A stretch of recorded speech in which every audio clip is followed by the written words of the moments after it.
کوئی تو یقین ہوگا نا، کوئی تو محبت الفت ہوگی خدا کے ساتھ، کسی کا تو کوئی رابطہ ہوگا. کون سا وہ آلہ ہے جو بار بار طوفان کو آتے آتے ٹال دیتا ہے؟ کوئی تو ہوگا نا خدا جس کی لاج رکھتا ہے، جس پر کرم کرتا ہے. وہ آپ میں سے کوئی ہے، وہ دنیا میں سے کوئی ہے، سرزمین میں سے کوئی ہے. ان کوئی میں سے میں اور آپ ایک کیوں نہیں ہیں؟ ہم اور آپ کیوں ایسے نہیں ہیں کہ ہمیں بھی یقین کامل ہو کہ آج میں نے اس مسئلے کے لیے دعا کر دی اور مجھے یقین ہے یہ نہیں ہوگا. خدا سے کوئی ایسا رابطہ بھی تو ہونا چاہیے نا، یقین کا رشتہ بھی تو ہونا چاہیے. ٹھیک ہے جی، کہہ دیا طوفان نہیں آئے گا، جی دعا کر دی بارش نہیں ہوگی، یہ دعا کر دی مسئلہ نہیں ہوگا، جی دعا کی ہے زلزلہ نہیں آئے گا. کس سے کی ہے بھائی؟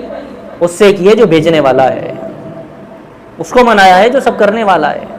اس میں بندے کی کوئی بڑائی نہیں ہوتی، اس میں بڑائی اس رب کی ہے کہ وہ اپنے بندوں کی لاج رکھ لیتا ہے، بات رکھ لیتا ہے. تو یہ ناز اور انداز کا رشتہ جب قائم ہو جائے گا نا، پھر آپ کو دعاؤں کا مزہ بھی آئے گا، پھر سجدوں کا لطف بھی آئے گا. ان خالی سجدوں میں کیا رکھا ہے جی؟ نماز کے 4 سجدے پورے کرنے 2 رکعت کے اندر، ترتیب پوری کرنی ہے. ترتیب اور نمبر پورے کرنے کے لیے تو خدا سے تعلق تو نہیں ہے نا کہ 4 ہے تو 4 کی ترتیب پوری کرنے کا نام نماز ہے، 2 ہے تو 2 کی ترتیب پوری کر لینے کا نام نماز ہے. نماز اس چیز کا نام ہے؟